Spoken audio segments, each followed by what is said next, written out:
Slime, one of the many things I always need, but never have. Also, quite possibly, one of the most annoying things you'll ever have to get. I hate it. I either have to fight them in a swamp or dig out a big, humongous hole. It's really just a pain. And the worst part about it is I always have slime, just never enough. That perfect ratio of things I need and things I don't have. Why do I live this way? Well, I don't know. Today, I'm gonna make a farm that is so big, it's gonna produce way too much slime. Like, I'm never gonna need this amount of slime. Now, full disclosure, I actually started this farm a while back, but have never gotten around to finishing it. Let me take you through what I've done so far and how the process will continue to go. When I first had this magnificent idea, I looked it up on Chunkbase. Chunkbase is a website that tells you what chunks in your world are slime chunks. It's as simple as clicking on the link, going to apps, clicking on slime chunks, choosing your version, and then entering the seed of your world. You then get a super great little map where you can scroll through the X and Y coordinates. You can even put them in to choose exactly where you are. You'll see the green spaces are the slime chunks. If you don't know, slime chunks are as simple as they sound. They're a chunk where slimes can spawn naturally. I was able to find 4 of these right next to each other, right next to my starter base. So me and my stone tools decided it would be a great idea to start digging out these chunks.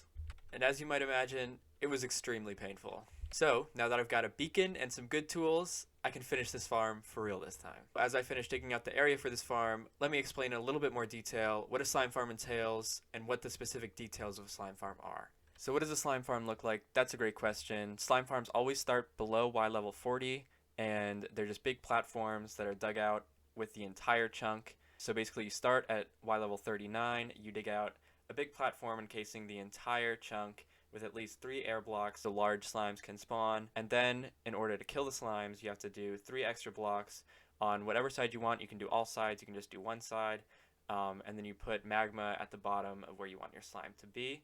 Usually people attract them through iron golems. You don't have to, they will jump off on their own. It's way slower if you don't use them, so I definitely recommend using iron golems.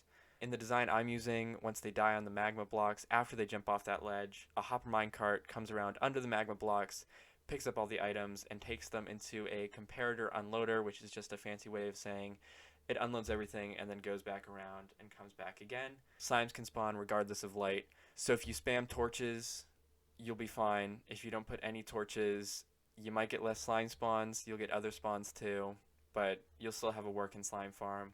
Anyway, that's all I really had to say, so enjoy the rest of the time lapse. It might be a better visual representation of what I'm trying to explain. Also, I finished digging out the hole off camera, so don't be surprised if I come back and it's way more finished than you expected.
Okay, so now that I've gotten that done, we can finally start collecting the stuff I need for the rest of the project. First thing on my list is magma. So let me just heal my pickaxes quick and we'll head straight to the nether.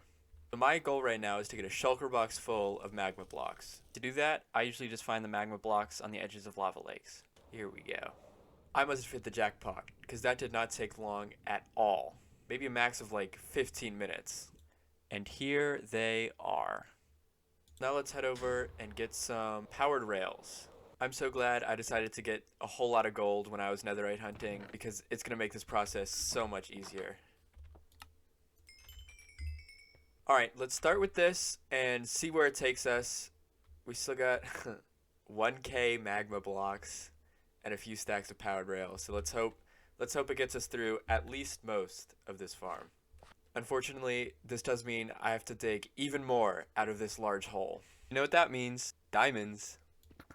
Alright, let's see how much this is. Oh my god, it better not just be 2. Ah. Alright, 4.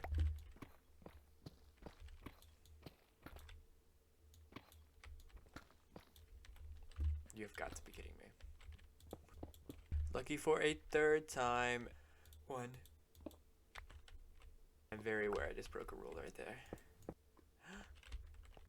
Okay, it's time to get these rails down. Tracks are in place. Everything should be working on that front. Now, all I need to do is place the magma blocks right on top of the tracks so we can get everything ready. Alright, so the magma is in, and as you can see, I left a little bit of an open space here. That's just for the sorting stuff. I still need to put a few contraptions in place, but overall, this is almost a completely functional farm. Which I scratched that idea. I actually want it over here. Okay, now courtesy of Waddle's video, I should be able to make this collecting system. So I just need a block there, a block there, a block there, a comparator coming out like that, repeater right there, and then I don't have any wood. Alright, we're good now.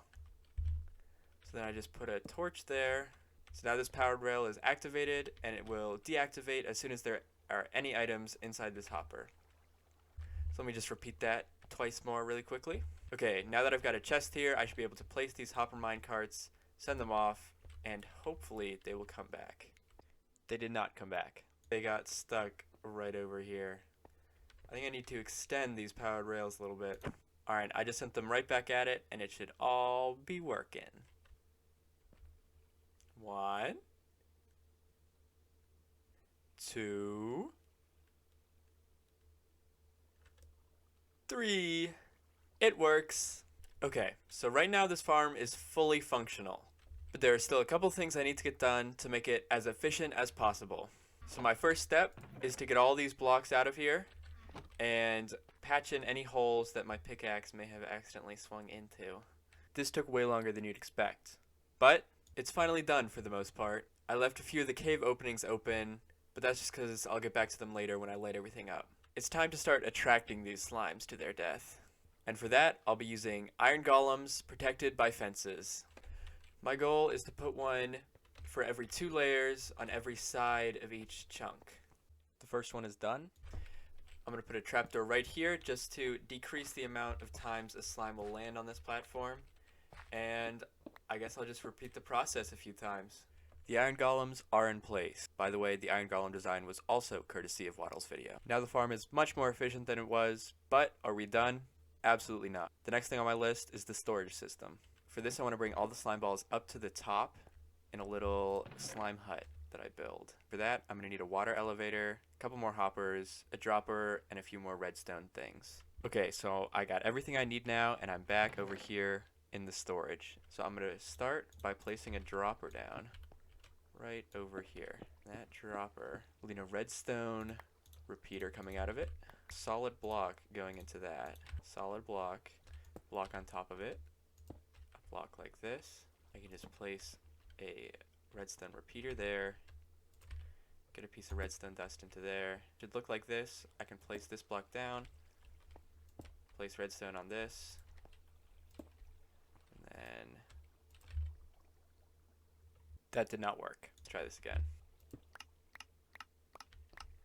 Sweet, I found the issue. I need to place a redstone dust right there. It's just going to keep shooting out whenever it gets a dust or any item. It'll just keep shooting it out until it's completely empty. So that is fantastic. If you want to copy this design, there is a redstone dust right there. It's kind of hidden, but this is how it works. So that should mean I'm ready to put in is soul sand. And the first step for this is making a tunnel that goes all the way up. And you know what? Why don't I just take my coordinates for this? Looks like I am 306, negative 325. So if I go up to the surface, I should be able to dig straight down and be completely fine.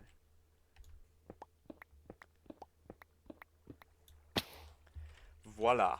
It worked. So now we can close this back off. I back up here. It's our lovely little water bucket. So it flows all the way down. And then bring out our kelp and some bone meal. Now all of these blocks should be source blocks, and if I break this, it's going to send me straight up. The item elevator is now working. Alright, so the next thing we got to do is just place a hopper coming from this chest straight to the dropper, and we should start seeing things go straight up. So for the little storage room I'm going to make, I wanted to do something really ugly. I mean, it's slime. What else am I going to do? Okay, so here is my beautiful storage system. As you can see, I did, in fact, decide to make it out of slime blocks. I felt it was quite appropriate. But the chests are kind of empty. Maybe because I used all the slime to make the storage system. But it's okay. This farm will become efficient enough. There's just one last thing I need to do, which is light up the surrounding caves, which is by far going to be the most annoying thing. Alright, now that I have a whole lot of torches, it's time to go into the caves and start lighting everything up. Now, there is a mine shaft right next to this slime farm, so that will make things very annoying to light up, but it'll also help because it's easier to find caves that way. I did some lighting of the surrounding area. I'm sure I missed a few spots, but overall, I think it's pretty good. And that just about wraps up this slime farm. Thanks for watching, and I'll catch you next time.